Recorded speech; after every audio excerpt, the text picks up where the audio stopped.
सो बच्चों चलिए स्टार्ट करते हैं ग्रेविटेशन हम लोग। देखिए ग्रेविटेशन के बारे में ऐसा है कि कोई भी दो मासेस एक दूसरे को अट्रैक्ट करते हैं with a force, that force is known as gravitational pull, gravitational force.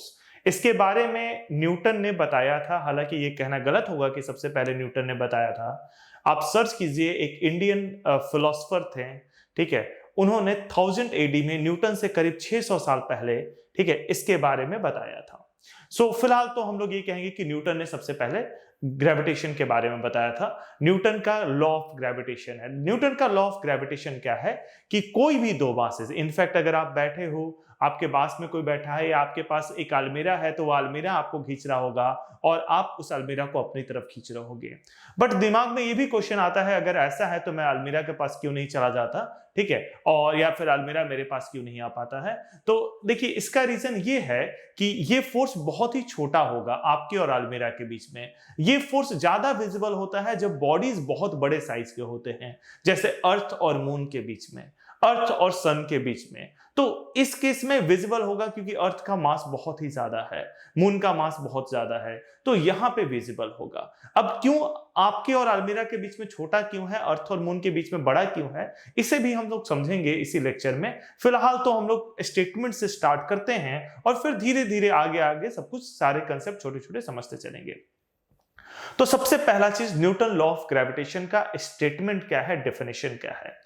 तो न्यूटन लॉ ऑफ ग्रेविटेशन ये कहता है कि किसी भी दो मासेस के बीच में, जैसे आई होप मैंने डायग्राम दिया होगा, अच्छा यहां पे ले लेते हैं, ये डायग्राम समझिएगा। एक मास ये हुआ m1 और एक मास ये हुआ m2। किसी भी दो मासेस के बीच में जो फोर्स लगता है वो डायरेक्टली प्रोपोर्शनल होता है इनके प्रोडक्ट के, मतलब दोनों मासेस के प्रोडक्ट के, और इनवर्सली प्रोपोर्शनल होता है इनके बीच में जो डिस्टेंस है। और डिस्टेंस कहां से डिस्टेंस, इनके centre to centre distance. In fact correct तरीका तो ये होता है इनके सेंटर ऑफ मास के बीच में डिस्टेंस, बट फिलहाल सेंटर ऑफ मास को साइड रखते हैं। आप इतना कहिएगा, दोनों के सेंटर टू सेंटर जो डिस्टेंस है उस डिस्टेंस को लेते हैं। ऐसा नहीं कि सरफेस टू सरफेस डिस्टेंस नहीं लेके चलेंगे। जैसे मान लेते हैं कि centre to centre distance 6r है और surface to surface distance 4r हो गया, r मान लेते हैं स्फीयर का रेडियस है, तो हमें 6r लेना होगा, कैपिटल R मान लेते हैं। तो ये जो डिस्टेंस लेते हैं वो सेंटर टू सेंटर डिस्टेंस लेते हैं। तो force is inversely proportional to the square of distance. Square of distance के इनवर्सली प्रोपोर्शनल है। अच्छा, स्क्वायर ऑफ डिस्टेंस के इनवर्सली प्रोपोर्शनल है, इसलिए इसे हम इनवर्स स्क्वायर लॉ भी कहते हैं। तो force is directly proportional to the product of the masses and inversely proportional to the square of distance between them. F proportional to m1 m2, F proportional to 1/r square. अब इन दोनों को अगर हम कंबाइन करेंगे तो F proportional to m1 m2/r square आएगा, और प्रोपोर्शनलिटी का साइन जब भी हटता है तो एक कांस्टेंट आता है। वो कांस्टेंट यहां पे, उस कांस्टेंट का वैल्यू न्यूटन ने बता दिया कि कांस्टेंट आएगा, बट उस कांस्टेंट का वैल्यू कोई और साइंटिस्ट डिटरमाइन किए थे, उनका नाम था कैवेंडिश। कैवेंडिश ने कैवेंडिश पिथबॉल एक्सपेरिमेंट, डायग्राम बस मैं दिखा दूंगा, उससे डिटरमाइन किया था। उस कांस्टेंट का नाम है capital G, universal gravitational constant. मतलब ये प्रोपोर्शनलिटी का साइन हटेगा तो एक कांस्टेंट आएगा और वो कांस्टेंट होगा G m1 m2 bye r square. ये नीचे लिखा हुआ है आपका, अभी तो लिखना नहीं है, अभी आप सुनते जाइए मुझे। सो ये हुआ आपका स्टेटमेंट। तो स्टेटमेंट क्या कहता है कि दो मासेस के बीच में जो फोर्स होगा, force between any two masses is directly proportional to the product of the masses and inversely proportional to the square of distance between them. देखिए स्क्वायर ऑफ डिस्टेंस का इनवर्सली प्रोपोर्शनल है, इसलिए इसे हम इनवर्स स्क्वायर लॉ भी बोलते हैं, ठीक है। तो F proportional to m1 m2 directly proportional है और इनवर्सली प्रोपोर्शनल है स्क्वायर ऑफ द डिस्टेंस को, और उसे हम कंबाइन करेंगे तो F is equal to G m1 m2 by r square आएगा। This is Newton law of gravitation. So पहले हम स्टेटमेंट को लिखते हैं। It states that force between any two masses is directly proportional to the product of the masses and inversely proportional to the square of distance between them. आप screen को pause करके इसे लिख लीजिएगा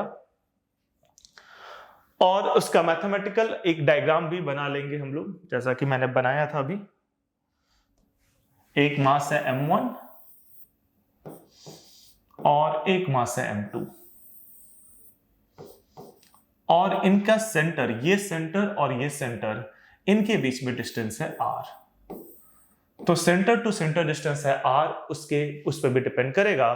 तो force is directly proportional to the product of the masses, inversely proportional to the square of the distance between them. और इन दोनों को कंबाइन करने के बाद m1 m2 और प्रोपोर्शनलिटी का साइन हटेगा तो एक कांस्टेंट आएगा, that is capital G। Capital G का नाम है, G is called universal gravitational constant। Universal gravitational constant इसलिए है क्योंकि पूरे यूनिवर्स में कुछ कांस्टेंट आप पढ़ते हो जिसका मतलब कोई कांस्टेंट है, इसका वैल्यू जैसे आप स्मॉल g 9.8 अभी हम लोग पढ़ेंगे, उसका वैल्यू केवल अर्थ पे 9.8 होता है। अर्थ पे भी अलग अलग जगह पे थोड़ा थोड़ा वेरी करता है, ठीक है, खैर वो चीज तो हमें नहीं पढ़ना है, बट हाँ अलग अलग प्लैनेट पे उसका वैल्यू चेंज होगा, लाइक मून पे 1/6 हो गया। लेकिन capital G universal gravitational constant, इसका वैल्यू पूरे यूनिवर्स में सेम रहता है, पूरे यूनिवर्स में कांस्टेंट होता है, और वो कांस्टेंट कितना है 6.67 इंटू 10⁻⁻11। याद होना चाहिए आपको, यूनिवर्सल ग्रेविटेशनल कांस्टेंट।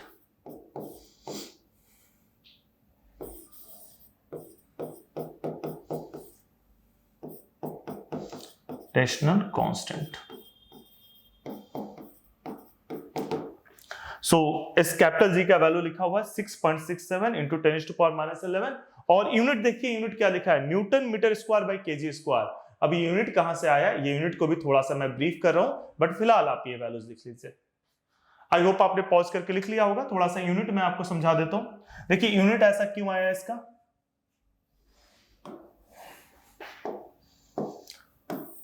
फोर्स आपका है Gm1 m2 bye are square, तो आपका G क्या होगा F into R square by m1 into m2। अब देखिए F क्या है आपका, न्यूटन है, R क्या है, मीटर है, तो newton metre square by KG square. So ये आपका G का वैल्यू हो गया, newton metre square by unit हुआ newton metre square by KG square. ये माइनस वगैरह नहीं, ये मल्टीप्लाई, ये हाइपन लिखा है मैंने इसको, newton metre square by KG square. So ये आपका G का यूनिट हुआ। आपको समझ में आ गया होगा कि G का यूनिट ये क्यों है।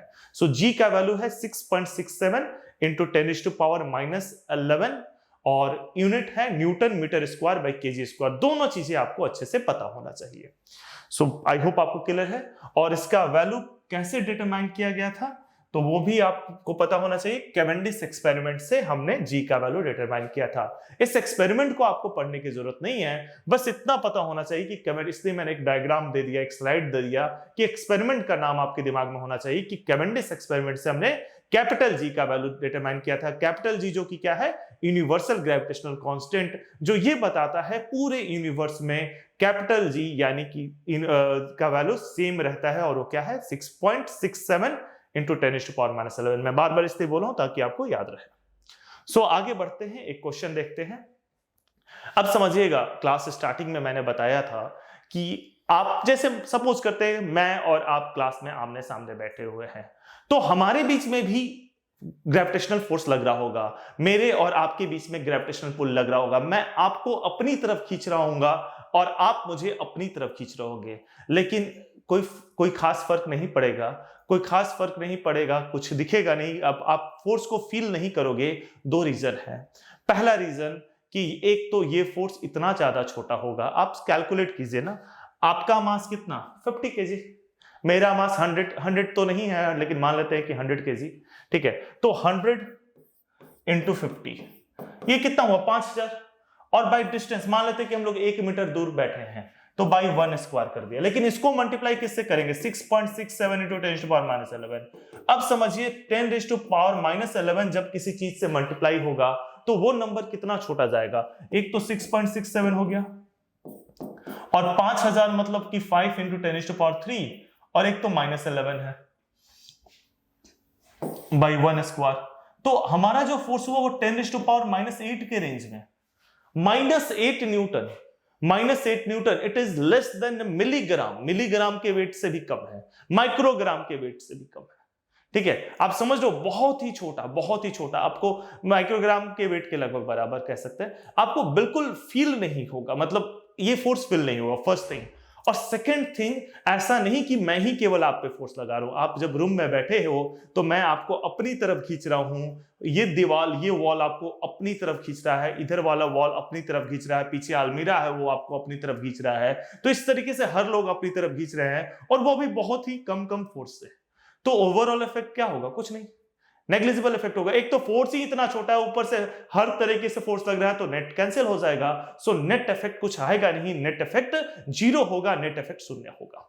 ठीक है, इसलिए मैंने बोला था कि मैं अभी थोड़ी देर में डिस्कस करूंगा कि आपके और मेरे बीच में ग्रेविटेशनल पुल क्यों इतना इफेक्ट नहीं करता है। लेकिन ये क्वेश्चन देखिए, ये क्वेश्चन में है आपका अर्थ और मून। अर्थ 10⁻24 kg और मून आपका 10⁻22 kg। अब ये तो बहुत हैवी ऑब्जेक्ट है, तो इनके बीच में ग्रेविटेशनल पुल लगेगा, और वो ग्रेविटेशनल पुल को आप इफेक्ट कर सकते हो, देख सकते हो। सो आई विल सजेस्ट कि आप इस क्वेश्चन को ट्राई कीजिए वीडियो को पॉज करके। सो आई होप ये क्वेश्चन आपने ट्राई किया होगा। अब सॉल्यूशन देखते हैं हम लोग इसका।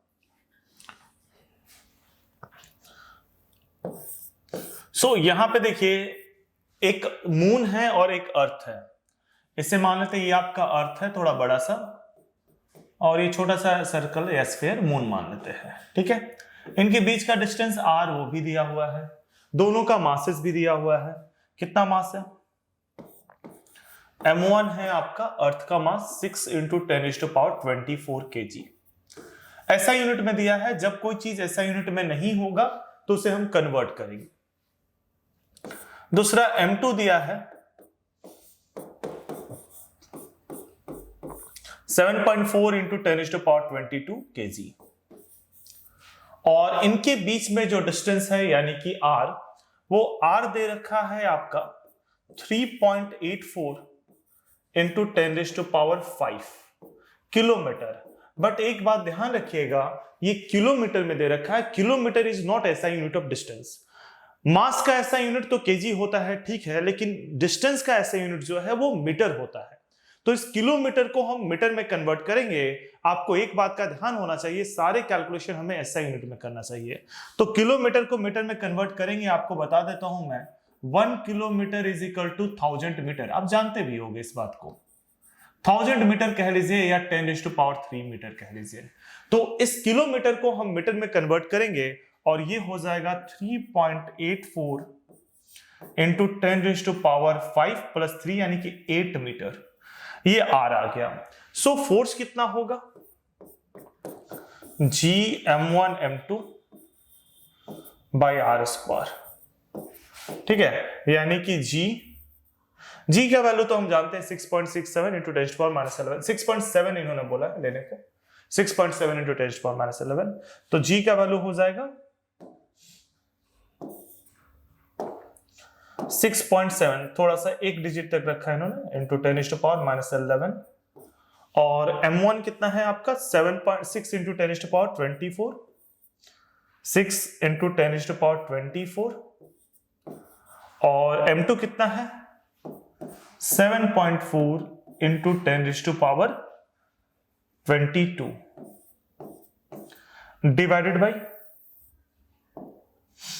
डिवाइडेड बाई r कितना है आपका? 3.84 × 10⁸ का होल स्क्वायर। अब इसे आप बैठ के कैलकुलेट करेंगे। 6.7 को 6 को 7.4 को मल्टीप्लाई करेंगे, फिर 3.84 के स्क्वायर से डिवाइड करेंगे। उसके बाद पावर का कैलकुलेशन, ये मैथ्स है। ये करने के बाद ये अप्रोक्स 2.01 × 10⁻20 न्यूटन आता है। तो आप देख लीजिए, अर्थ और मून के बीच में इतना फोर्स लगता है, जो कि एक हाई अमाउंट ऑफ फोर्स है, और इसलिए ये मून अर्थ के अराउंड रिवॉल्व करता है। इसका भी पूरा एक्सप्लेनेशन है क्या है, फिर अर्थ मून के अराउंड क्यों नहीं मूव करता है। तो बेसिकली होता क्या है कि अर्थ और मून दोनों एक दूसरे के अराउंड, दोनों एक दूसरे के सेंटर ऑफ मास के अराउंड मूव करते हैं। सेंटर ऑफ मास का कंसेप्ट क्लास 11th में आएगा।